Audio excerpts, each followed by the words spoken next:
ఆదికాండం 15వ అధ్యాయం మొదలు వచ్చిన ఇవి జరిగిన తర్వాత అబ్రహామునకు దర్శనమందొచ్చి, అబ్రహామా భయపడకు, నేను నీకు కేడము, నీ బహుమానం అత్యధికమగునని చెప్పాను. అందుకు అబ్రహాం, ప్రభు అయిన యెహోవా, నాకు ఏమి ఇచ్చినానేమి? నేను సంతానం లేనివాడైపోవచ్చున్నానే. దమస్కు ఎలియాజరు నా ఇంటి ఆస్తికర్తగును కదా. మరి అబ్రహాం, ఇదిగో నీవు నాకు సంతానము నీయలేదు, నా పనివారంలో ఒకడు నాకు వారసుడగునని చెప్పగా, యెహోవా వాక్యం అతని యొద్దకు వచ్చి, ఇతడు నీకు వారసుడు కాడు, నీ గర్భవాసమును పుట్టబోవాడు నీకు వారసుడగునని చెప్పును. ఏమర్థమైంది? సందర్భం ఒకసారి వెళదాం. సందర్భంలో జరుగుతున్న విషయం ఏంటంటే, అబ్రహాం గారు అప్పటికే ఫైట్ చేసి వస్తున్నాడు. 14వ అధ్యాయంలో ఏ సంగతుల్లో యుద్ధం చేసి వస్తున్నాడంటే, ఈ లోతు గారిని ఎత్తుకెళ్ళిపోయారు సొదొమ రాజులు, గొమొర్రా రాజులు. మీకు తెలుసుగా, సుమారు లోతు గారి యొక్క కుటుంబాన్ని, లోతు గారి యొక్క ఆస్తుల్ని ఈ సొదొమ గొమొర్రా రాజు సుమారు 5 రాజులు ఎత్తుకెళ్ళిపోయారు. ఆ 5 రాజులు ఎత్తుకెళ్ళిపోయినప్పుడు 5 రాజులను ఓడించాడు. ఎవరు? అబ్రహాం. అబ్రహాం అనగానే తెల్లగడ్డము, అబ్రహాం అనగానే స్లోగా నడడం. ఎవరు అన్నట్టు అనుకోకండి. అబ్రహాం స్లో కనబడుతున్న వయసు అయిపోయిన వృద్ధుడు అనుకోకండి. అబ్రహాం గారు ఆ వయసులో కూడా 5 రాజులతో ఫైట్ చేశాడంటే అబ్రహాం గారు ఫైటర్ కూడా. అరే 300 మంది కాపర్లను తీసుకెళ్ళి, కాపర్లు అంటే ఎవరండి? గొర్రెలను కాసుకునే వాళ్ళు. కాపర్లు అంటే ఎవరండి? కర్రలు పట్టుకు తిరిగేవాళ్ళు. కాపర్లు అంటే ఎవరండి? అరే మోగజీవులు వెనకాల తిరిగి. అరే యుద్ధం అంటే చేత కానీ 300 మందిని వెనకబెట్టుకుని తెల్లారితో యుద్ధాలు చేసే రాజుల్ని 5 రాజులు ఓడించాడంటే ఈయనేమనాలి చెప్పండి? ఫైటర్. ఆయన నిలబడ్డాడు 300 మందిని తీసుకుని వచ్చి ఫైట్ చేశాడు, కొట్టేశాడు, వాళ్ళందరిని కొట్టి ఓడించాడు. ఆ ఓడించి వస్తున్నప్పుడు మిల్కీషెదెకు కనబడ్డాడు. ఆ మిల్కీషెదెకుతో డిస్కషన్ జరిగింది. 10 వంతులు కూర్చున్న ఉదంతాలు జరిగాయి. ఆ జరిగిన తర్వాత ఆ విజయోత్సవాలతో ఆ విజయాలు సాధించి అలా వస్తున్నప్పుడు ఎందుకో ఆయన మైండ్ డల్లగా ఉంది. ఎవరిది? అబ్రహాం గారు. ఆయనకి సంసారం ప్రాబ్లాలు ఉన్నాయి, బాధలు ఉన్నాడు, ఇబ్బందులు ఉన్నాడు. ఆ సంసారం బాధలు ఉన్నప్పుడు, ఎందుకంటే తను ఇరుగు పొరుగు అన్ని పరిస్థితులు చూస్తున్నాడు, అన్ని సంసారాలు చూస్తున్నాడు. తన సంసారంలోకి వెళుతుంది. యుద్ధం సాధించాడు. తమ్ముడు ఎవరైతే ఉన్నాడో లోతు, తమ్ముడు అవడు అన్న కొడుకు, తమ్ముడు లోతు ఎవరైతే ఉన్నాడో ఆ తమ్ముడిని తీసుకుని వచ్చాడు. వాళ్ళ బిడ్డల్ని వారిని ఆశీర్వాదకరంగా పెట్టాడు. తిరిగి వస్తున్నాడు. ఆ వస్తున్నప్పుడు అనుకో విషయం అర్థమైంది. మెల్లగా స్లో అయిపోయాడు. ఇవి జరిగిన తర్వాత ఆయనకి దర్శనం వచ్చింది. ఆ దర్శనం వచ్చిన తర్వాత ఆ దర్శనంలోనే మాట్లాడుతున్నాడు. దేవా నీకు విషయం చెప్పాలి. నాకు ఇన్ని ఉంటే ఏముంది? ఉండాల్సిన వాడు లేడు కదా. నాకు ఆస్తులు ఉన్నాయి, గొడ్డు ఉంది, గోధు ఉంది, అన్నీ ఉన్నాయి. అటు ఇటు కలిసిన అడ్డగోలు ఆస్తులు ఉన్నాయి. నువ్వు రాసిచ్చిన ఈ దేశం ఉంది. నాకు ఎన్నుంటే ఏముంది? నా తర్వాత చెప్పుకోవడానికి జనరేషన్కి ఒక వ్యక్తి లేడు కదా. నీకు మళ్ళీ చెప్తున్నాను ప్రభువా, ఒకవేళ నాకు ఎవరైనా బిడ్డలైనా రేపు పొద్దున్న చెప్పుకుంటే ఈ ఆస్తులన్నీ నేను ఎంత పోగేసినా, నువ్వు ఎన్ని దీవులు ఇచ్చి నాకు ఎంత ప్రాపర్టీ ఇచ్చినా, నా తర్వాత దీనికి ఆస్తికర్త ఎవరవుతారు? నా వంశంలో ఎవడవడు? ఆ దమస్కు సిరియా నుంచి వచ్చిన మనుషుడు ఎవరైతే ఉన్నాడో, ఆ సిరియా క్యాపిటల్ డమస్కస్ ఏదైతే ఉందో, ఆ దమస్కు నుంచి వచ్చిన నా ప్రధాన అనుసరుడు, నాకు దగ్గరగున్న ఎలియాజరు ఎవరైతే ఉన్నాడో, నా ప్రాపర్టీకి ఆయనే ఆస్తికర్త అవుతాడు తప్ప నా వాగ్దాన భూభాగానికి నాకు వారసుడేడి. రెండవది, ఒకవేళ నా తర్వాత వారసుడు ఎవడైనా నా పనోడు నాకు వారసుడు అవుతాడు తప్ప నాకు వారసుడు ఎవడున్నారు? అందుకే ప్రభువా నేను చెప్తున్నాను, ఎన్నున్నా నాకు బిడ్డలు లేరు ప్రభువా, ఎన్నున్నా నాకు సమస్యలు ఎక్కువై ప్రభువా, ఎన్నున్నా ఆ బిడ్డలు లేని తరం నాకు ఎక్కువ అవుతుంది ప్రభు అన్నప్పుడు ఆయనకి దర్శనం వచ్చిందంట. ఇప్పుడు చెప్పండి, దర్శనం అంటే ఏంటి? ఎవడన్నా డ్రీమ్ అన్నాడు. దర్శనం అంటే నడుతున్నాను. దర్శనం అనగానే కేవలం కళలు అనుకోకండి. దర్శనం అనగానే కేవలం కళల్లో కనబడుతున్న దృశ్యాలు అనుకోకండి. దర్శనం అనగానే కొన్ని కళ్ళు మూసుకుని ఉన్నప్పుడు వచ్చాయి, కొన్ని కళ్ళు తెరిచినప్పుడు వచ్చాయి, కొన్ని కళ్ళు చూస్తూ ఉండగా వచ్చాయి. తమ్ముడు మాట్లాడకండి, నేను అసలు డిస్టర్బెన్స్ ఎవరిని తిడతాను తెలుసు, మాట్లాడకండి. కొన్ని చూస్తుండగా కనబడ్డాయి, కొన్ని కళ్ళు మూసుకుని ఉండగా కనబడుతున్నాయి, రకరకాల దర్శనాల్లో కనబడుతుంది. అంటే దర్శనం అనేది ఈ జోనర్కి సంబంధించిందని పెట్టకండి. ఆయన కళ్ళు మూసుకుని ఉన్నాడా తెరుస్తున్నాడో మనకు తెలియదు, కానీ అబ్రహాము గారికి దర్శనం వచ్చింది. ఆ దర్శనంలో ఏమొచ్చిందట? ఇవి జరిగిన తర్వాత యెహోవా వాక్యం అబ్రహామునకు దర్శనమందు వచ్చి, అబ్రహామా భయపడకము, నేను నీకు కేడము, నీ బహుమానం అత్యయితమగునని చెప్పు. నేనున్నా, నీకు కేడముగా నేనే ఉంటా, నీకు ధైర్యంగా నేనే ఉంటా, నువ్వేం భయపడకు, నేను నీ కేడము బహుమానమై నీకు అత్యధికమైన బహుమానాలతో నేను నడిపిస్తాను అబ్రహాం అంటే. అప్పుడు అంటున్నాడు, ఎన్ని ఉంటాయి ఏముంది అని. ఇప్పుడు బాగానండి, అబ్రహాముకి దర్శనంలో ఏమొచ్చిందట? అక్కడ చూసి చెప్పండి. అబ్రహాముకి దర్శనంలో ఏమొచ్చిందట? దేవుడు వచ్చాడని లేదు. అబ్రహాముకి దర్శనంలో ఏమొచ్చిందట? దేవదూత వచ్చిందని లేదు. అబ్రహాముకి దర్శనంలో ఏమొచ్చిందట? యెహోవా అనే వ్యక్తి వచ్చాడని లేదు. అబ్రహాముకి ఏమొచ్చింది తెలుసా? దర్శనంలో వాక్యం వచ్చింది. ఇప్పుడు చెప్పండి, వాక్కు అనగానే మనం ఏమనుకుంటాం అంటే సౌండ్ అనుకుంటాం. వాక్ అనగానే శబ్దం అనుకుంటాం. వాక్ అనగానే అది వినబడుతున్న ఏదో మాట అనుకుంటాం. అంటే అబ్రహాముకి అలా దర్శనంలో ఏదో వినబడుతుంది అనుకుంటాం, కానీ అక్కడ అలా లేదు. ఆ వాక్కు ఏదైతుందో ఆ వాక్ ఏమవుతుందో చూడండి, ఆ వాక్కు కనబడుతుంది. దర్శనమందు అబ్రహామా భయపడకు. ఇప్పుడు చెప్పండి, దర్శనమందు వాక్యం వినబడుతుందని లేదు, చెప్పండి కనబడుతుందంటే వాక్యముగా ఎవరో కనబడుతున్నారు, వాక్యముగా ఎవరో మాట్లాడుతున్నాడు. ఆ వాక్యమైన వ్యక్తిత్వం గలవాడే చెబుతున్నాడు, భయపడకు, నీ కేడం నేనే, నీకు సంతానం ఇచ్చేవాడు నేనే. ఇలా రా, ఆ పైకి చూడు, ఆ నక్షత్రాలు ఎన్ని అవుతున్నావో అంత విస్తారమైన నక్షత్రాలు, అంత సంతానం నీకు ఇస్తాను. కింద ఇసుకరేణులు చూడు, ఎంత విస్తారమైన ఇసుకరేణులు ఉన్నాయో అంత సంతానం నీకు ఇస్తాను, ఎంత విస్తారమైన సంతానం నీకు ఇస్తానని ఆ వాక్కు మాట్లాడుతుందంటే ఎవరితో? అబ్రహాం. అంటే నడుతున్నాను వాక్ అనగానే మనం అనుకుంటాం ఏదో శబ్దం వినబడుతుంది అనుకుంటాం. పాత నిబంధన మీరు ఎక్కడ చదవండి, యెహోవా సైన్యములకు అధిపతి యెహోవా వాక్కు సెలవిచ్చినది ఏమనగానే మీకు కనబడిన వెంటనే వాక్కు కనబడుతుంది, వాక్కు వినబడుతుంది, వాక్కు జనాలతో చెప్పండి ఇన్వాల్వ్ అవుతుంది. ఆ వాక్కే చెబుతుంది. ఏమని చెప్తుంది? ఇదిగో నీకు సంతానాన్ని కలగజేస్తాను, నువ్వేం టెన్షన్ అవ్వకు. దర్శనమందు వచ్చి అంటే అందులో ఆయన కనబడుతుంది, వినబడుతుందని లేదు, చెప్పండి కనబడుతుందంటే వాక్కు కనబడుతుంది. ఇప్పుడు నా వాక్ కనబడుతుందా వినబడుతుందా? వినబడుతుంది. నడుతుందా? నా వాక్ మీకు వినబడుతుంది, కానీ ఆ వాక్ అనేది ఏదైతుందో అబ్రహాంకి చెప్పండి కనబడుతూ వినబడుతుందంట. ఇంకా మనకు బాగా అర్థం కావాలంటే ఒక్కసారి మొదటి సమూయేలు గ్రంథం రండి. మొదటి సమూయేలు గ్రంథం 3వ అధ్యాయం. మొదటి సమూయేలు గ్రంథం 3వ అధ్యాయం మొదటి వచనం.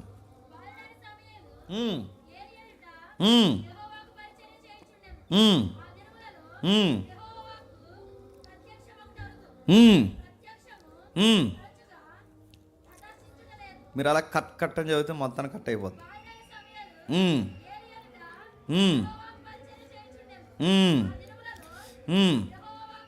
నేను చదువుతాను చూడండి. బాలుడైన సమూయేలు ఏలి ఎదుట యెహోవాకి పరిచర్య చేయుచుండెను. ఆ దినముల్లో యెహోవా వాక్కు ప్రత్యక్షమగుట అరుదు. బాగా వినాలి, ప్రత్యక్షమగుట అరుదు. ఎందుకు ఎక్కడ చదివి ఈ పదం? ప్రత్యక్షమగుట అరుదు. ఎక్కడ చదివాం చెప్పండి? ఆయన యెహోవా వాక్కు ప్రత్యక్షమగుట అరుదు. ఎందుకు ఎక్కడో చదివాం చెప్పండి? మీ మేకాలో చదివాం. పురాతన కాలం మొదలుకొని శాశ్వత కాలం వరకు చెప్పండి తనను తాను ప్రత్యక్షపరుచుకుంటూ వస్తున్నాడు. ఇప్పుడు చెప్పండి, ఈ ప్రత్యక్షత అనే పదం ఎవరికి సూట్ అవుతుంది? ఈ ప్రత్యక్షత అనే పదం ఎవరి దగ్గర నడుస్తుంది?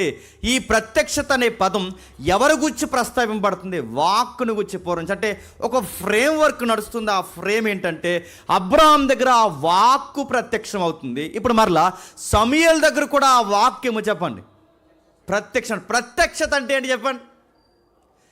ఇన్నాళ్ళకి ప్రత్యక్షమయ్యేవారు మాకంటే ఏంటి? కనబడ్డావని. ఎప్పుడురా మళ్ళీ నీ ప్రత్యక్షత అంటే ఏంటి చెప్పండి? కనబడతావు. ఎప్పుడు కనబడతావురని ఇన్నాళ్ళకి ప్రత్యక్షమై ఉంటుంది. దాని అర్థం ఏంటి? ఇప్పుడు కనబడుతున్నావు అంటే ప్రత్యక్షత అనగానే మనకేమర్థం అవుతుంది? కనబడుతున్నాడు అంటే ఈ వాక్కు ప్రత్యక్షం ఒకటి ఆగిపోయిందంటే ఎందుకు? అప్పటికి ఏలీ కొడుకులు చాలా దుర్మార్గమైన పనులు చేస్తున్నారు. ఏలీ కుటుంబంలో మాంసానికి మరిగారు, లంచానికి మరిగారు. వాళ్ళ కుటుంబాన్ని యెహోవా మహిమ వదిలి వెళ్ళిపోయింది. ఎప్పుడైతే ఆ కుటుంబాన్ని దేవుని మహిమోతులు వెళ్ళిపోయిందో దేవుడు వాళ్ళతో మాట్లాడటం మానేశాడు. దేవుడు వాళ్ళతో మాట్లాడటం మానేసేసరికి ఆయన ప్రత్యక్షం అవడం కరువైపోయింది. ఆ టైంలో ఏలీ గారు నిద్రపోతున్నారు, సమూయేలు గారు నిద్రపోతున్నారు. ఇద్దరు మందిరంలో నిద్రపోతున్నారు. ఎందుకంటే వాళ్ళ జీవితాన్ని మందిరానికి అంకితం చేసిన యాజకులు వాళ్ళు. పెద్ద ఆయన అక్కడ నిద్రపోతున్నాడు, చిన్న ఆయన ఇక్కడ నిద్రపోతున్నాడు. ఆ నిద్రపోతున్న టైంలో యెహోవా వాక్కు మాట్లాడుతుంది, సమూయేలు అని. మీకు అర్థమైతే భలే గమ్మత్తుగా అనిపిస్తుంది. సమూయేలు అని మాట్లాడుతుంది అంటే యెహోవా వాక్కు మాట్లాడుతుంది. సమూయేలు అనుకున్నాడు పెద్ద ఆయన కానీ పిలిచాడేమని. పెద్ద ఆయన దగ్గరికి వెళ్ళి అన్నాడు, పెద్ద ఆయన పిలిచారంటే నేను పిలవలేదు నాన్న. మళ్ళీ వెళ్ళిపోయాడు. సమూయేలు నిద్రపోయాడు. మళ్ళీ సమూయేలుని దేవుడు పిలిచాడు, సమూయేలు అని. మళ్ళీ వెళ్ళాడు, పెద్ద ఆయన పిలిచారని. మళ్ళీ అర్థం కాలేదు, మళ్ళీ పిలుస్తున్నాడు. సమూయేలు దగ్గరకు వచ్చి సమూయేలు వచ్చి ఏలీ దగ్గర నిలబడ్డాడు. ఆ ఏలీ దగ్గర నిలబడినప్పుడు ఏలీ ఒక మాట అన్నాడు, ఈసారి నీకు ఆ స్వరం విన్నప్పుడు చిత్తం ప్రభువా, నీ సేవకుడు ఆలకిస్తున్నాడని రిప్లై ఇవ్వన్నాడు. ఇప్పుడు చెప్పండి, సమూయేలు నిద్రపోతుంటే వాక్కు ప్రత్యక్షమై పిలుస్తుందంటే ఇప్పుడు చెప్పండి, ఇందాక అబ్రహాముకి దర్శనంలో వచ్చిన ఆ వాక్కే సమూయేలు దగ్గరకు వచ్చింది. ఇక్కడ సమూయేలు దగ్గర కనబడుతున్న ఈ వాక్కే అనంతమైన విశ్వాన్ని కలిగించింది. ఇక్కడ కనబడుతున్న ఈ వాక్కే ఏలీకి కనబడవలసిన ఆ వాక్కు సమూయేలు దగ్గర ప్రత్యక్షమై సమూయేలుని పిలుస్తుంది. ఇప్పుడు చెప్పండి, ఎవరో వాక్కు ప్రత్యక్షమవుతున్నారు. పురాతన కాలం నుంచి ఎవరో వాక్కుగా ప్రత్యక్షం అవుతున్నారు. ఆ వాక్కుగా ప్రత్యక్షమవుతున్న వాక్కు శబ్దము కాదు, సౌండ్ కాదు, అది బిరుదు. ఆ బిరుదుగున్న వ్యక్తి, వాక్యమైన బిరుదుగున్న వ్యక్తి ఎవరో కనబడుతున్నాడు. ఆ కనబడుతున్న ఆయన అబ్రహామును పిలుస్తున్నాడు. ఆ కనబడుతున్న ఆయన అబ్రహాముకి సంతానాన్ని ఇస్తా అన్నాడు. ఆ కనబడుతున్న వాక్కైన ఆయన నిద్రపోయిన సమూయేలును కూడా పిలుస్తున్నాడు. పురాతన కాలం నుంచి వాక్కుగా ఎవరో ప్రత్యక్షం అవుతున్నారు. ఆ ప్రత్యక్షమైన ఆయన చెప్తున్నాడు, ఇదిగో పిలుస్తున్నాడు, పిలుస్తున్నాడు, పిలుస్తున్నాడు. ఆ పిలిచిన ఆయన 21లో ఏమంటున్నాడు చూడండి, మరియు సిలోహోలో యెహోవా మరలా దర్శనమిచ్చుచుండని. ఇప్పుడు బాగా వినండి, సిలోహోలో యెహోవా మరలా దర్శనమిచ్చిన యెహోవా ప్రత్యక్షత. యెహోవా దర్శనం ఇవ్వాలి అంటే, యెహోవా మరలా తన సన్నిధిలో ప్రత్యక్షం కావాలి అంటే యెహోవాని బయలుపరిచేది ఒకటి ఉంది, దాని పేరు యెహోవా వాక్కు. ఇప్పుడు చెప్పండి, దేవుడు ప్రత్యక్షం అవ్వాలి అంటే ముందు వాక్కు ప్రత్యక్షం అవ్వాలి. నా మాటలు అర్థమవుతుంది లేదో? దేవుడు ప్రత్యక్షం అవ్వాలి అంటే ఆ దైవాన్ని బయలుపరిచే వాక్కు ప్రత్యక్షం అవ్వాలి. ఆ దైవం ఏం చెప్తుందో పురాతన కాలం నుంచి ఈ వాక్కు ప్రత్యక్షమై చెప్పాలి. అర్థమైన వాళ్ళు ఎప్పటికీ అర్థమై అంచనా వేస్తారు. నా మాట మీకు అర్థమవుతుందంటే, అదృశ్యుడైన పదం అర్థమవడానికి చెప్తున్నాను. అదృశ్యుడైన తండ్రి అయిన దేవుడు ఏంటో ఈ సొసైటీకి పూర్వకాలం నుంచి అర్థం కావాలి అంటే ఆయన బయలుపరిచే ఒక వాక్కు కావాలి. మీడియేటింగ్, మధ్యవర్తిత్వం చేసే ఒక వాక్కు కావాలి. ఆ వాక్కు ఏదైతే ఉందో ఆ వాక్కు ప్రజలకు ప్రత్యక్షమై ఆయన యొక్క ఉనికిని ఈ వాక్కు ప్రచురిస్తుందట. ఇదిగో ఇది అంటే పొదలో మోసేని పిలిచింది ఈ వాక్కే. బాగా వినండి, అబ్రహాము ఊరనే ఊరు నుంచి పిలిచి యుద్ధాలు చేసినప్పుడు నీకు బిడ్డల్ని ఇస్తానని ప్రత్యక్షపరిచి పిలిచింది ఈ వాక్కే. ఇప్పుడు సమూయేలుని పిలుస్తున్నది కూడా చెప్పండి ఈ వాక్కే. అంటే మనకు అడుగడుగున ఈ వాక్కు మనకి బయలుపరుస్తూనే ఉంది. ఇంకా మీకు బాగా అర్థం కావాలంటే, ఆయన కనబడుతున్న వ్యక్తిత్వంతోనే కనబడ్డాడు అన్నది మీకు అర్థం కావాలంటే ఒక్కసారి యెరెమీయా గారి దగ్గర రండి. యెరెమీయా గ్రంథం త్వరగా యెరెమీయా గ్రంథం నేను త్వరగానే ముగిస్తాను. యెరెమీయా గ్రంథము 1వ అధ్యాయం 4వ వచనం. యెరెమీయా గ్రంథం 1వ అధ్యాయం 4వ వచనం. యెహోవా వాక్కు నాకు ప్రత్యక్షమై నాకు ఇలాగో సెలవిచ్చిన. మీకు ఏం అర్థమవుతుంది? పదే యెహోవా వాక్కు ప్రత్యక్షత, అబ్రహాము దగ్గర ప్రత్యక్షత, సమూయేలు దగ్గర ప్రత్యక్షత, మోసే దగ్గర ప్రత్యక్షత, అబ్రహాం దగ్గర ప్రత్యక్షత. అంటే ఈ ప్రత్యక్షతలో కనబడుతున్న ఈ యెహోవా వాక్ అందట గర్భం నుండి నిన్ను ప్రత్యేకపరిచి నిన్ను ఎరిగి తిని నీవు గర్భము నుండి బయలుపడక మునిపే నేను నిన్ను ప్రతిష్ఠి. ఇప్పుడు చూడండి, అబ్రహాం గారినేమో ఊరు నుండి పిలుస్తాడు, సమూయేలునేమో మందిరం నుండి పిలుస్తున్నాడు, యెరెమీయానేమో చెప్పండి గర్భం నుండి పిలుస్తున్నాడు. ఈ పిలుస్తున్న ఈ వాక్ ఎవరు? వాక్కుగా ప్రత్యక్షమవుతున్న ఈ వ్యక్తి ఎవరు? ఇంకా మీకు బాగా అర్థం కావాలంటే 9వ వచనం చదవండి ఒకసారి. అదే అధ్యాయం 5వ అధ్యాయం 9వ వచనం. అదే యెరెమీయా గ్రంథం 5వ అధ్యాయం 9వ వచనం. అదే యెరెమీయా గ్రంథం 5వ అధ్యాయం 9వ వచనం. క్షమించండి, 9వ వచనం. అప్పుడు యెహోవా చెయ్యి చాపి నా నోరు ముట్టి ఇలాగ చెప్పిన. యెహోవా వాక్కు చెయ్యి చాపి. ఇప్పుడు చెప్పండి, వాక్ ఏం చాపుతుందట? చెయ్యి చాపి. వాక్ ఏమంటుందట? గర్భం నుంచి పిలిచి అంటుందట. వాక్ ఏం చేస్తుందట? ఆయన చెయ్యి చాపి పట్టి. ఇప్పుడు చెప్పండి, వాక్కుకు చెయ్యేటి? వాక్కుకు వాక్కేంటి? వాక్కుకు దృశ్యం ఏంటి? అంటే ఇది వాక్కుగా మనకు కనబడుతుంది కానీ వాక్యముగా కనబడుతుంది కానీ మనకు తెలియాల్సింది వాక్యంగా కనబడుతున్నది శబ్దము కాదు, వాక్యంగా కనబడుతున్నది ధ్వని కాదు, వాక్యంగా కనబడుతుంది ఏదో వినబడుతున్న సౌండ్ కాదు. వాక్ అనగానే మనకు కనబడవలసింది ఏంటి చెప్పిన? ఎవరో వాక్కుగా వ్యక్తిగా కనబడుతున్నారు. ఆ కనబడిన ఆయన అన్నాడు, నీ తల్లి గర్భం నుంచి నిన్ను ప్రత్యేకపరిచింది నేనే, నిన్ను పేరు పెట్టి పిలిచింది నేనే, నిన్ను ఆస్వాదకరంగా మార్చింది నేనే. నువ్వేం టెన్షన్ అవుతుంది? ఇదిగో నా చెయ్యి పెట్టి చెప్తున్నాను, నిన్ను నిలబెట్టింది నేనే. ఇప్పుడు చెప్పండి, పాత నిబంధన కాలం నుంచి భక్తులతో మాట్లాడుతున్నది అదృశ్యుడైన తండ్రి అయిన దేవుడు కాదా అంటే ఈ ప్రశ్న మీరు 100 సార్లు అడిగినా ఆయన కాదు. పాత నిబంధన నుంచి అదృశ్యుడైన దేవుడికి మాట్లాడలేదు. ఆయనను బయలుపరుస్తూ వచ్చిన ఆయన మరొక ఆయన ఉన్నాడు. ఇప్పుడు చెప్పండి, దేవుణ్ణి బయలుపరచాలి అంటే, నా మాటలు మీకు అర్థమవుతుంది లేదు, ఆ అదృశ్య దేవుణ్ణి బయలుపరచాలి అంటే మరో దేవుడు అవసరం. దేవుడు అంటే ఏంటో తెలియాలంటే దేవుడే చెప్పాలి.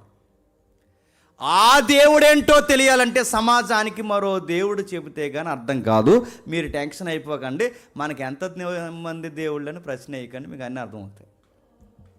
ఆ దేవుడు అర్థం అవడానికి ఈ దైవం ప్రత్యక్షత అవుతాయి. అంటే పురాతన కాలం నుంచి ఈయనేనా మాట్లాడిందంటే ఈయనే. అందుకే క్రొత్త నిబంధనకు వచ్చేసరికి ఏమన్నాడు చూడండి ఒకసారి. యోహాను సువార్త మొదటి అధ్యాయం 14 వచనం. యోహాను సువార్త మొదటి అధ్యాయం 14 వచనం. ఆ వాక్కు అబ్రాహాము కనబడ్డాదే, ఆ వాక్కు యెరెమీయా కనబడ్డాదే, ఆ వాక్కు. చెప్పండి, ఇంకా ఏ వాక్కు మనకు కనబడుతుంది? అబ్రాహాము కనబడ్డదే ఆ వాక్కు, సమూయేలుకి కనబడ్డదే ఆ వాక్కు, యెరెమీయా కనబడ్డదే ఆ వాక్కు. ఆ వాక్కు క్రొత్త నిబంధనకు ఎలా వచ్చిందట? శరీరధారిగా ప్రత్యక్షం. అంటే ప్రత్యక్షం కాకముందు ఆయన వాక్కు, ప్రత్యక్షమైతే ఆయన పేరు చెప్పాలి. ఆ డిస్టర్బెన్స్ మీరు డిస్టర్బెన్స్ అవ్వకండి. మళ్ళీ చెప్తున్నాను, ఆయన ప్రత్యక్షం కాకముందు ఆయన వాక్కు, ఆయన ప్రత్యక్షం కాకముందు దేవుని మహిమ, ఆయన ప్రత్యక్షం కాకముందు దేవుని జ్ఞానం. ఇప్పుడు ఆయన ప్రత్యక్షం అయితే, క్రిస్మస్ సెన్స్లో చెప్పండి, ఆయన ప్రత్యక్షం అయితే ఆయన పేరేంటి చెప్పారు? నజరుడైన యేసు. నా మాట అర్థమవుతున్నా? క్రీస్తు పూర్వం ఆయన అభిషక్తుడు, క్రీస్తు పూర్వం ఆయన మహిమ, క్రీస్తు పూర్వం ఆయన దేవుని జ్ఞానం, క్రీస్తు పూర్వం ఆయన దేవుని వాక్కు. ఇప్పుడు ఆ వాక్కు ప్రత్యక్షమైతే ఆయనకి భౌగోళిక అడ్రస్ ఏంటి? నజరేతులో పుట్టిన ఒక యేసు. అంటే యేసు అనే వ్యక్తి సామాన్యంగా మనిషిలా మనకు కనబడుతున్నాడు కానీ మనిషి రూపంలో ఉన్న బలవంతుడైన దేవుడు ఆయన. సంపూర్ణ మానవుడిగా కనబడుతున్న ఈయనే ఒకరోజు ఎర్ర సముద్రాన్ని పాయలు చేస్తున్నాడు. సంపూర్ణ మానవుడిగా కనబడుతున్న ఈయనే అబ్రహాముని పిలిచినాడు. సంపూర్ణ మానవుడిగా కనబడుతున్న ఈయనే మోసే నిలబెట్టినవాడు, ఈయనే యెరెమీయాని పిలిచినవాడు, ఈయనే సమూయేలుతో మాట్లాడితే భయపడిపోయాడు సమూయేలు, ఆయనే ఆ కనబడుతున్న గంభీరమైన దేవుడే, బలవంతుడైన దేవుడే, అదృశ్యుడైన దేవుడే, ఆ నిత్యుడగు దేవుడే శరీరధారిగా మరియమ్మ గర్భాన భూమి మీదకి వచ్చాడు. అందుకే ఆయన ఏమంటాడంటే అదే యోహాను సువార్త మొదటి అధ్యాయం 18 వచనంలో ఏమంటున్నాడు చూడండి. అదే యోహాను సువార్త మొదటి అధ్యాయం 18 వచనం. ఎవడును ఎప్పుడైనాను అబ్రహాము కాలమందైనను, సమూయేలు కాలమందైనను, చెప్పండి, యెరెమీయా కాలమందైనను, పాత నిబంధన కాలమందైనను, క్రొత్త నిబంధన కాలమందైనను, ఎవడైనను ఎప్పుడైనను, అది పూర్వకాలమైనా, వర్తమాన కాలమైనా, భవిష్యత్తు కాలమైనా, ఎవడు ఎప్పుడు తండ్రి అయిన దేవుణ్ణి చూడలేదు, చూడరు, చూడబోరు. మళ్ళీ అడుగుతాను, ఈ భూమిలో కాలం నడిచినంత కాలము ఆ తండ్రి అయిన దేవుణ్ణి ఎవ్వరు చూడలేరు. అంటే మరి పూర్వం ఎవ్వరు ఆయన చూడకపోతే మరి పూర్వం నుంచి ఆ పాత నిబంధనలో కనబడుతున్న ఆ దేవుడెవరు? ముఖ్యాంశాలు మరోసారి చెప్పండి. ఆ పాత నిబంధన నుంచి కనబడుతున్న ఆ దేవుడెవరు? ప్రవక్తలతో మాట్లాడిన ఆ దేవుడెవరు? ప్రత్యక్షపరుచుకున్న ఆ దేవుడెవరు? ఆ అదృశ్యంగా ఉన్న ఆయన్ని ఎప్పటికప్పుడు బయలుపరుస్తున్న ఆ దేవుడెవరు? ఆ దేవుడే. ఆ 18 కొనసాగించండి, మీకు అర్థమవుద్ది. నేనే తండ్రి రమ్మునున్న అద్వితీయ కుమారుడే, తండ్రిని బయలుపరిచిన. ఎప్పటి నుండి? యోహాను సువార్త దగ్గర నుంచి కాదు, గుర్తుపెట్టుకోండి. మరియమ్మ గర్భాన్ని పుట్టినప్పటి నుంచి కాదు. ఎప్పటి నుంచి బయలుపరుస్తాడు చెప్పండి? అబ్రహాముకి తండ్రిని గురించి బయలుపరిచింది నేనే, యెరెమీయాకి తండ్రిని గురించి బయలుపరిచింది నేనే, ప్రవక్తలకి తండ్రిని గురించి బయలుపరిచింది నేనే, పూర్వకాలం నుంచి దేవుని గురించి బయలుపరిచింది నేనే, ఇప్పుడు బయలుపరుస్తున్నది కూడా నేనే. ఎప్పటికీ దేవుడు అంటే అర్థం కావాలి అంటే ఈ సమాజానికి బయలుపరిచేది ఒకే ఒక్కరు. ఆయన పేరు చెప్పండి, నజరేయుడైన యేసు. ఆయన అర్థం కాకపోతే ఎవరు అర్థం కాదు చెప్పండి? ఆయన అర్థం కాదు. అందుకే ఆ ఫుట్ నోట్లో ఒక మాట ఇచ్చారు చూడండి, ఆ 18 వచనంలో ఫుట్ నోట్లో, ఏక జనతైక కుమారుడైన అనేక ప్రాచీన ప్రతులలో అద్వితీయ దేవుడు. ఇప్పుడు చెప్పండి, అద్వితీయ దేవుడు. ఇప్పుడు చెప్పండి, దేవుణ్ణి చెప్పండి, చెప్పాలి. దేవుణ్ణి దేవుడే బయలుపరిచాడు. ఆ దేవుణ్ణి చెప్పండి, ఈ దేవుడు బయలుపరిచాడు.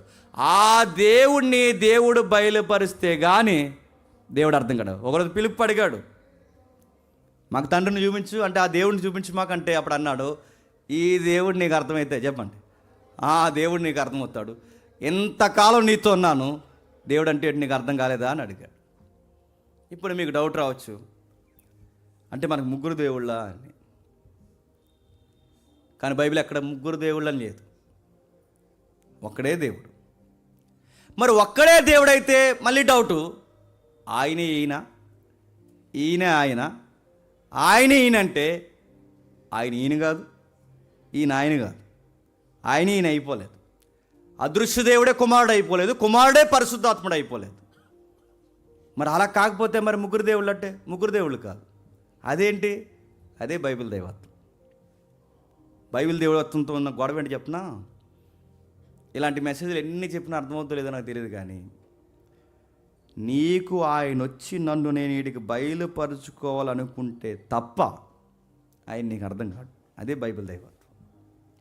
నీకెంత చెప్పినా నీకు అర్థం కావట్లేదంటే నేను మళ్ళీ చెప్తాను, దేవుడు ఎవరినైతే ఆకర్షిస్తాడో, తనను తాను ఎవరికైతే బయలుపరుచుకుంటాడో ఆయన బయలుపరుచుకుంటే తప్ప ఆయన నీకు అర్థం కాడు. అప్పటి వరకు నీకు తజ్జిన భజ్జనగా ఉంటుంది, ఏదో అర్థమైన ఉంటుంది, అర్థం కాదు. ఎందుకంటే నువ్వు ఆయన దగ్గర లేకపోతున్నావు, ఆయన బయలుపరచుకోలేకపోతున్నావు. ఇప్పుడు ప్రశ్న ఎంతో కొంత అర్థం చేసుకునే ప్రయత్నం చేద్దాం. ఆయన ఈయన కాదు చెప్పండి, ఈయన ఆయన కాదు, ఆయనను బయలుపరచడానికి వచ్చింది ఈయన, ఈయనను స్థిరపరచడానికి మరలా ఈయన గురించి సాక్ష్యం ఇవ్వడానికి వచ్చింది చెప్పండి మరొక ఆయన. మరి ఆయన ఈయన ఈయన ఆయన కాకపోతే మరి ముగ్గురు కాదు బ్రదర్ అనొచ్చు. ముగ్గురు కాదు, ఒక్కరే. అదే ఎట్టా అంటే నేను చెప్తానండి, మాకు జరుగుతున్న కాన్ఫరెన్స్ క్లాసుల్లో ఉన్నది మీకు చెప్తున్నాను వినండి.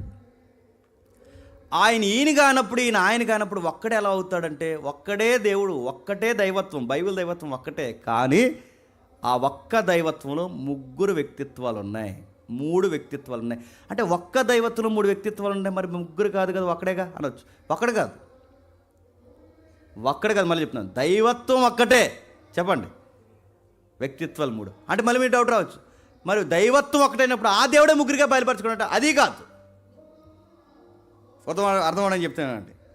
ఇప్పుడు నా చెయ్యి ఉంది, నా చెయ్య, నా కాలు, నా దేహం. మీకు అర్థం కావాలంటే ఇప్పుడు చెప్తున్నాను వినండి. నా చెయ్య, నా కాలు. ఇప్పుడు జేమ్స్ అంటే ఏంటి చెప్పండి? జేమ్స్ అనేది సింగులరే, కానీ మాట్లాడుకుంటే జేమ్స్ కాలు వేరు చెప్పండి, జేమ్స్ చెయ్యి వేరు, జేమ్స్ తలకాయ వేరు.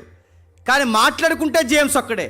కాలు చేసే పని చెయ్యి చేయదు, చెయ్యి చేసే పని కాలు చేయదు, కాలు చేసే పని చేయదు. అంటే ఏ అవయవానికి ఉండే ఆ పని ఆ అవయవానికి ఉంది. కానీ జేమ్స్ అనే వ్యక్తిని పిలిచేసరికి చెప్పండి, ఇవన్నీ కలిపితేనే చెప్పండి జేమ్స్. ఇది మీకు అర్థమైతే దైవత్వం ఒక్కటే, నా మాటలు అర్థం, దైవత్వం ఒక్కటే. కానీ ఆ దైవత్వంలో మాత్రం ఎవరి వ్యక్తిత్వం వాళ్ళదే. తండ్రి తండ్రే, కుమారుడు కుమారుడే, పరిశుద్ధాత్ముడు పరిశుద్ధాత్ముడే. ఎవరి పాత్ర వాళ్ళదే. అది మీకు ఇంకా బాగా అర్థం కావాలంటే ఇంకా ఉదాహరణ చెప్తాను అంటే, నేను చాలాసార్లు చెప్తే మీకు చెప్తున్నాను. నువ్వు నువ్వే, నేనే. కానీ మన అందరిలో ఈక్వల్గా పిలువబడే ఒక తత్వం ఉంటుంది, దాని పేరు మానవత్వం.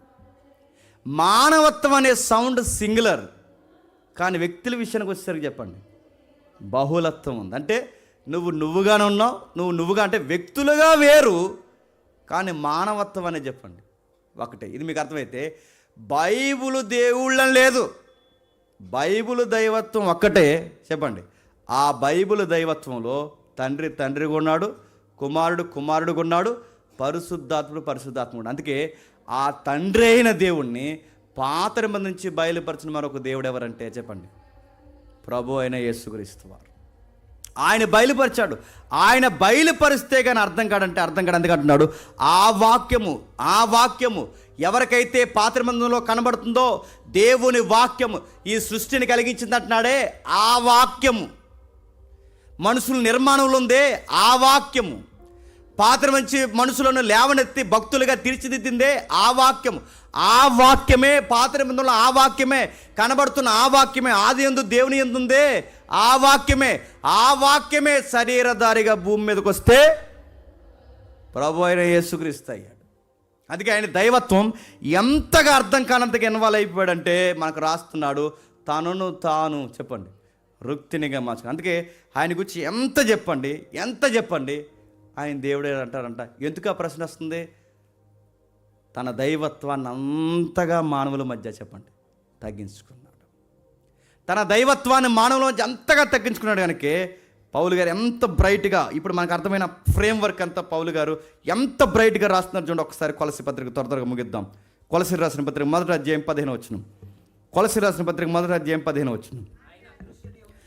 ఆయన అదృశ్య దేవుని స్వరూపే, అదృశ్య దేవుని స్వరూపం. ఇప్పుడు చెప్పండి, అదృశ్య దేవుని స్వరూపం అంటే అదృశ్య దేవుడు ఒక ఆయన ఉన్నాడనగా. ఆయన అదృశ్య దేవుని స్వరూపం అంటే అదృశ్య దేవుడు చెప్పండి, అదృశ్య దేవుని చెప్పండి స్వరూపం అంటే అదృశ్యుడైన దేవుని స్వరూపం అంటే ఆ అదృశ్య దేవుని స్వరూపే సర్వ సృష్టికి ఆది సంభూతుడైన ఆయన అదృశ్య దేవుని స్వరూపం అంటే అదృశ్యంగా ఒక ఆయన ఉన్నాడు చెప్పండి, దృశ్యముగా మరొక ఆయన ఉన్నాడు.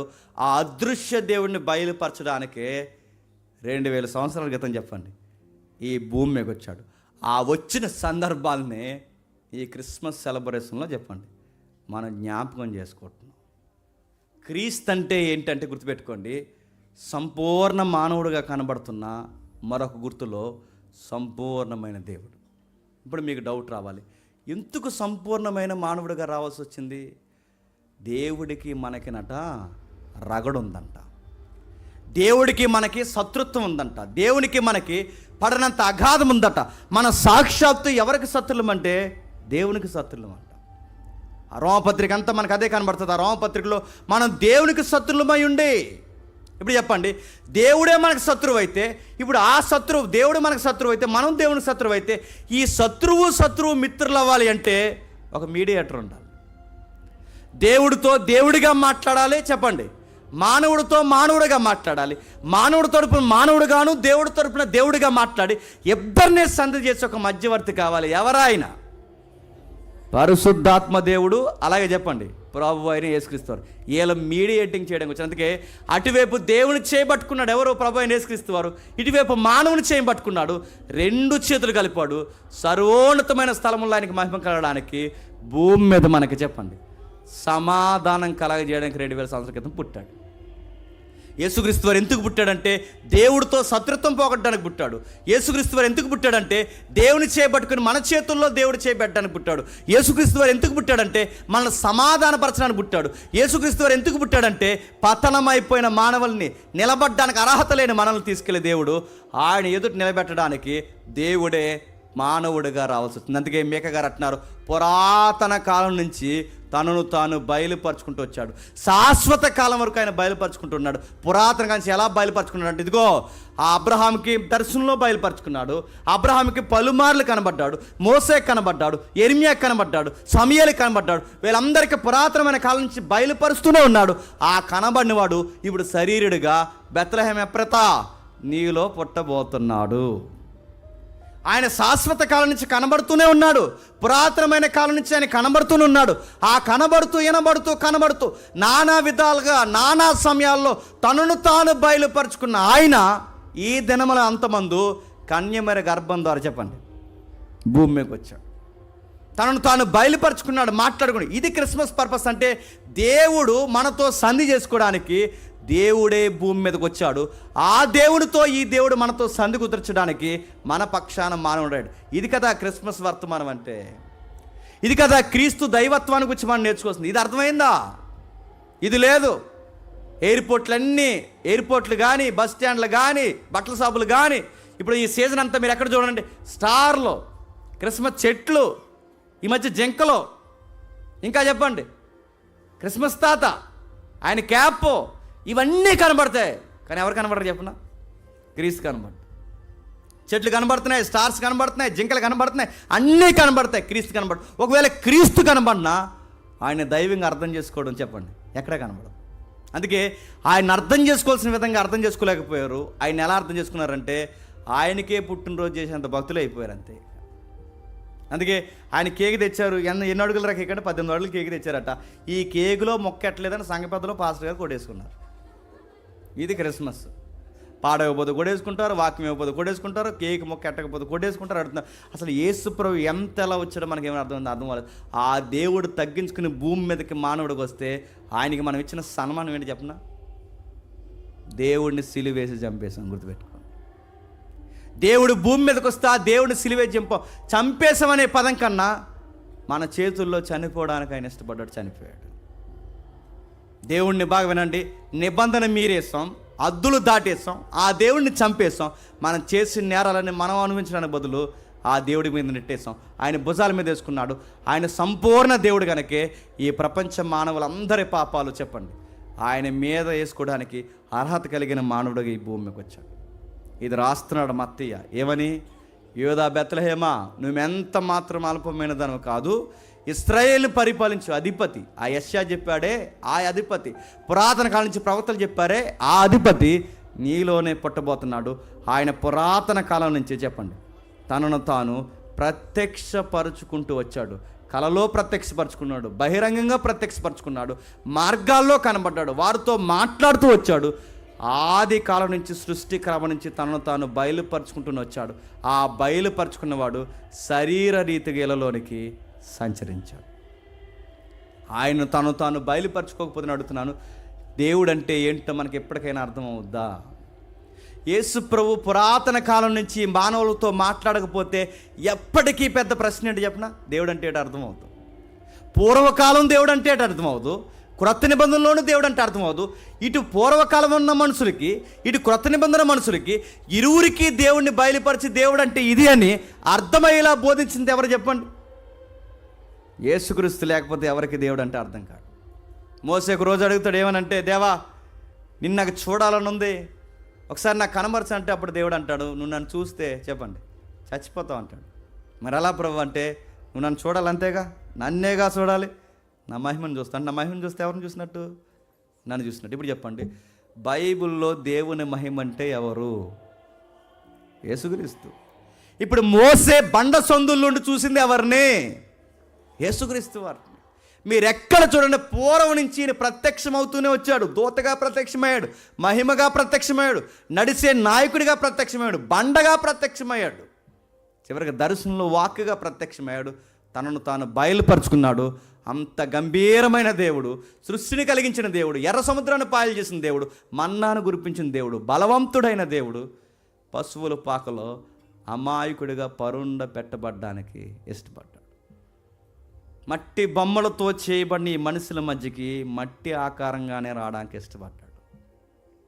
వీళ్ళ చేత ఉమ్ములేంచుకోవడానికి రాబడ్డాడు. దేవుడు భూమి మీదకి వచ్చి మానవుడిగా పిలువబడుతూ తృణీకరింపబడడానికి, ఉమ్ములేంచుకోవడానికి, ఇలాంటి తృణీకరణ గురవడానికి ఇష్టపడ్డాడు. ఎందుకు ప్రభు అంటే మనం ఏ పొజిషన్లో నాశనం అయిపోతున్నామో సృష్టించిన వాడికి తప్ప సృష్టింపండి మనకి చెప్పండి తెలియదు. అందుకే మన బాధ ఏంటో ఆయన అర్థం చేసుకున్నాడు, మన ప్రమాదం ఏంటో ఆయన అర్థం చేసుకున్నాడు. చివరికి దేవుడు ఉన్న ఆయన తనను తాను తగ్గించుకొని మానవులైన మనతో మాట్లాడడానికి ఈ భూమి మీదకి వచ్చి మన కోసం వేలాడిపోయి చనిపోయి తిరిగి లేచి వెలుతులతో మాట్లాడినాడు, త్వరలో మళ్ళీ వస్తానన్నాడు. ఇప్పుడు చెప్పండి, ప్రతి డిసెంబర్ నెలలో మొదటి రాకడ జ్ఞాపకం చేసుకుంటున్నామంటే దాని అర్థం ఏంటి చెప్పనా? క్రిస్మస్ చెయ్యొచ్చా? ఈ పండితులు ఎక్కువైపోయారు ఈ మధ్య. క్రిస్మస్ చెయ్యొచ్చా? నువ్వు క్రీస్తుని జ్ఞాపకం చేసుకునే మంచి నెల, అన్ని నెలలు జ్ఞాపకం చేసుకో. ఈ నెల నువ్వు జ్ఞాపకం చేసుకో, నీతో పాటు ఇరుగు పొరుగు వారికి మరింత బ్రైట్గా జ్ఞాపకం చేసే నెల ఇది. నడుతున్నాను, నువ్వు క్రిస్మస్ చేయవు, మేము క్రిస్మస్ చేయవు, నువ్వు క్రిస్మసే కదా, నువ్వేమీ చేయవు మాకు తెలుసు. నువ్వు దేవుని కోసం ఏమీ ఎరగదీవు మాకు తెలుసు. నువ్వు మహా అయితే ఏదైనా చేస్తే ₹10 పులిహార పట్లం పంచి ₹100 పబ్లిసిటీ చేస్తావు, మాకు తెలుసు నువ్వేం చేస్తావు. అదే కదా నువ్వు చేసేది. క్రిస్మస్ నడుతున్నావు. లాస్ట్ ఇయర్ మనం హిస్టరీ చెప్పాం, గుర్తుందా? క్రిస్మస్ ఎలా వచ్చింది, దాని ఆరిజిన్ ఏంటి, క్యాండిల్స్ ఏంటి, ఎవరైతే శాంటాక్లాస్ ఏంటి అన్నీ మాట్లాడుకున్నాం. ఇవన్నీ ఆ నైషియా కౌన్సిల్ పెద్దలు కూడా తెలుసు. నా మాట అర్థమవుతుందో లేదో. అయినను ప్రజలకి ఇది సాంప్రదాయంగా వచ్చింది కనుక ఈ విషయంలో అయినా దేవుడిని జ్ఞాపకం చేసుకుని ఎంతైనా మంచిదని ఎలా చేయాలో కొన్ని రూల్స్ పెట్టి జరిగించండి కానీ జాగ్రత్త అని చెప్పాడు. ఇప్పుడు చెప్పండి, క్రిస్మస్ చేసేవాడి దగ్గరికి వెళ్ళాడు మొహం మీద వేలెట్టి నువ్వు క్రిస్మస్ చేయకూడదంటే, అలా చెప్పే కన్నా అదే వేదిక దగ్గర నిలబడి క్రీస్తు ఇంతకు పుట్టాడని చెప్తే ఆ చేసేవాడికి అర్థమవుద్ది. చెప్పండి, నువ్వు బోధించినది నీకు తృప్తి ఉంటుంది, అన్ని విధాలుగా ఆశీర్వాదకరంగా ఉంటుంది. మనం వెళ్ళటం చెప్పిన కొండ నాలుగు మందేసి చెప్పండి, మొన్న నాలుగు బీగేసామంట. మన పరిసరాలు అలా ఏడిసినాయి. ఎందుకు చెప్తున్నాను వినండి, చెయ్యాలా చేయకూడదు కాదు, చెయ్యండి, అర్థవంతంగా చేయండి, వాక్యానికి ప్రథమ స్థానం ఇవ్వండి, ఆయనను దేవునిగా జ్ఞాపకం చేసుకోండి, అమాయకుడిగా చూడకండి, చేతగాని వాడిగా చూడకండి. అబ్రహాము, ఇస్సాకు, యాకోబులు, మోసే లాంటి భక్తుల్ని ఏ దేవుడైతే గంభీరంగా నిలబెట్టాడో ఆ దేవుడే మన మధ్యకి దీనినిగా వచ్చాడని జ్ఞాపకం చేసుకోండి. ఆయనకి ఇవ్వాల్సిన మహిమను ఆయనకి ఇవ్వండి. దేవ ఎందుకు వచ్చావో అర్థం చేసుకోండి. ఆయన చేయి పట్టుకోండి, ఆయన చేయి మనం పట్టుకుంటాం. ఇద్దరికీ సంధి చేయబడిన తర్వాత మనకి సమాధానకరమైన వాతావరణం కలుగుద్ది, సర్వోన్నతమైన స్థలంలో దేవునికి మహిమ కలుగుద్ది. అందుకే అబ్రహాంతో మాట్లాడిన దేవుడు, కుమారుడైన దేవుడు తన ప్రజలతో అన్నాడు, మీ అయ్యా నన్ను అప్పుడు చూశాడులే అన్నాడు. నీకు ఇంకా 50 సంవత్సరాలు లేవు, ఎలా చూశాడు అన్నారు వాళ్ళు. పురాతన కాలం నుంచి నేను ప్రత్యక్షమవుతూ వచ్చానులే, ఇంకా 50 సంవత్సరాలు 30 సంవత్సరాల లోపు ఉన్నాయి, నువ్వు ఎలా చూసావంటే వాళ్ళు ఏమనుకుంటున్నారంటే ఎంతసేపు యేసుప్రభు వారిని వడ్రంగి చెప్పండి వడ్లవాని కుమారుడు నజరేతులో పుట్టినోడని ఎలానే అనుకుంటున్నారు. ఆ రోజు వాళ్ళు అలా అనుకున్నారు, ఆయన అలాగే పరిచయం చేశారు. ఈరోజు ఏమనుకుంటున్నారంటే ఇంకా తొట్టులోనే ఉన్నారు అనుకుంటున్నారు. ఈరోజు ఏమనుకుంటున్నారంటే ఇంకా ఆయనకి పొత్తుకోట్లు లేవని ఇంకా ఆయన ఎలాగే వేసుకోడని ఇలా కొత్త బట్టలు వేసుకుని తిరుగుతున్నారు. ఈ రోజుకి అలాగే చూస్తున్నారు. ఆ రోజు అర్థమయ్యేలాగా ఆయన మధ్యకి వస్తే ఆయన్ని అర్థం చేసుకోలేదు. ఈ రోజుకైనా అర్థం చేసుకుంటున్నారంటే ఈ రోజుకి ఇంకా ఆయన ఎలా చూస్తున్నారు చెప్పండి. ఆ నజరేతు యువకుడుగానే ఆయన చూస్తున్నారు. అందుకే ఆయన వచ్చాడు, వెళ్ళిపోయాడు, బయలుపరుచుకున్నాడు. ఇప్పుడు మనకు అర్థం కావాల్సింది ఆయన సాక్షాత్తు సంపూర్ణ దేవుడు, సంపూర్ణ మానవుడు, మన కోసం ఇళ్ళలోకి వచ్చిన గొప్ప దేవుడు. అందుకే ఆయన పురాతన కాలం నుంచి బయలుపరుచుకున్న దేవుడే దీనుడిగా భూమికి వచ్చాడు. అట్టి ధన్యత దేవుడు మనకు కలగజేసినందుకు మనం ఎంత ధన్యం చెప్పండి. టైం లేదు కనుక నేను ముగిస్తున్నాను. మీరు ఇంకా పూర్వకాలం వెళ్ళండి, దానిలో ఒక దర్శనం చూస్తాడు. దర్శనంలో ఒక సీనియర్ వృద్ధుడు దర్శనంలో కూర్చున్నాడు సింహాసనం మీద. ఆ సింహాసనం మీద కూర్చుంటే ఒక మనుష్య కుమారుడు మేఘారుణుడై వచ్చుట దానియేలు చూస్తున్నాడట. కొరత నిబంధనలు నిలబడ్డాడు. ప్రభు అయిన యేసుక్రీస్తు అన్నాడు, ఏదైనా చూసిన చేయవయ్యా, ఏదైనా కనబరచవయ్యా నజరేతు యువకుడు అని అడిగితే ప్రభు అయిన యేసుక్రీస్తు రోజు వాళ్తా అన్నమాట, మనుష్య కుమారుడు మేఘారుణుడై వచ్చుట మీరు చూస్తాను. దాని అర్థం ఏంటి చెప్పండి. మనుష్య కుమారుడు అంటే మనిషికి పుట్టినోడని కాదు. మనుష్య కుమారుడు అంటే దానియేలు దర్శనంలో మనుష్య కుమారుని చూశాడే, ఆ మనుష్య కుమారుడిని చెప్పండి నేనే. మేఘారుడు అనగానే వాళ్ళు వెంటనే ఇలా పైనుంచి కిందకి ఇలా బట్టలు చింపేస్తారు. ఎవరు పరిశీలన చేస్తారు, ఇలా పైనుంచి కిందకి వెంటనే బట్టలు చింపారు. ఎందుకు బట్టలు చింపారంటే కారణం, మేఘాల మీద వస్తే గిస్తే ఎవరు రావాలి చెప్పిన, దేవుడు రావాలి. ఇతను మేఘాల మీద వస్తానంటున్నాడంటే ఏమని చెప్పుకుంటూ తిరుగుతున్నాడు చెప్పండి, నేను దేవుడిని అని చెప్పుకుంటూ తిరుగుతున్నాడు. ఇప్పుడు చెప్పండి, యేసుప్రభు 2000 సంవత్సరాల క్రితం వచ్చినాడా, మొదటి మనిషి దగ్గర నుంచి తనను తాను ప్రత్యక్షపరుచుకుంటూ వచ్చిన దేవుడా చెప్పండి. పూర్వకాలం నుంచి నానా విధాలుగా నానా సమయాల్లో మాట్లాడిన దేవుడు తనను తాను బయలుపరుచుకుంటూ వచ్చాడు. అది నిన్న మొన్న వచ్చిన విశ్వాసం కాదు. పూర్వకాలం అబ్రహాము దగ్గర నుంచి, ఆదాము దగ్గర నుంచి మనుషులతో మాట్లాడుతూ మాట్లాడుతూ వచ్చి మనుషులను బలపరిచాడు. ఈ సమాజాన్ని ఫామ్ చేసిన దేవుడిగా ఆయన మనకు కనబడతాడు. అలాంటి దేవుడు మానవుడిగా 2000 సంవత్సరాల క్రితం వచ్చి ఇదిగో నీ చేయి పట్టుకొని నేను వచ్చానంటే వాళ్ళు ఏమన్నారంటే నీకు సెలబ్రేషన్ చేస్తాం మేము అన్నారు. ఆ రోజున మనుషులు ఏం చేశారంటే వీళ్ళు సెలబ్రేషన్ చేస్తున్నారు. ఆ రోజున మనుషులు సెలబ్రేషన్ చేయలేదు, ఇంక సిలువే చంపేశారు. ఇంకా వాళ్ళు ఏమి చంపేశారు. ఈరోజు ఆయన పేరు చెప్పుకొని చంపేసి ఎగిరేసి సంబరాలను ఎగురుతున్నారు. అందుకే చూడండి, ఆయన అర్థం చేసుకోవాల్సిన విధంగా అర్థం చేసుకోండి. ఆయన లేకపోతే నేను అడుగుతున్నాను, మనకు దేవుడు అంటే ఎప్పటికీ తెలియదు. పూర్వం ఉన్న భక్తులకి తెలియదు, క్రీస్తు శకంలో ఉన్న మనకు తెలియదు. ఆ రోజు ఆయన రాకపోతే ఆ రోజున్న వాళ్ళు ఏమైపోదురు, మనం ఏమైపోదు. తనను తాను బయలుపరచకపోతే మన స్థితిగతులు ఏమో. దేవుడు అనే పాయింట్ లేకపోతే ఒకసారి మీరు ఆలోచించండి, మన లైఫ్ స్టోరీలు ఎలా ఉంటే ఒకసారి ఊహించుకోండి. ఇంత గొప్ప మేలు జరిగించడానికి ఆయన భూమి మీద వచ్చాడు, మనందరినీ దేవునికి దగ్గర చేశాడు. అందుకే ఈయన సంపూర్ణ దేవుడు, సంపూర్ణ మానవుడు, పూర్వకాలం నుంచి ఈ మానవుడితో మాట్లాడిన దేవుడు.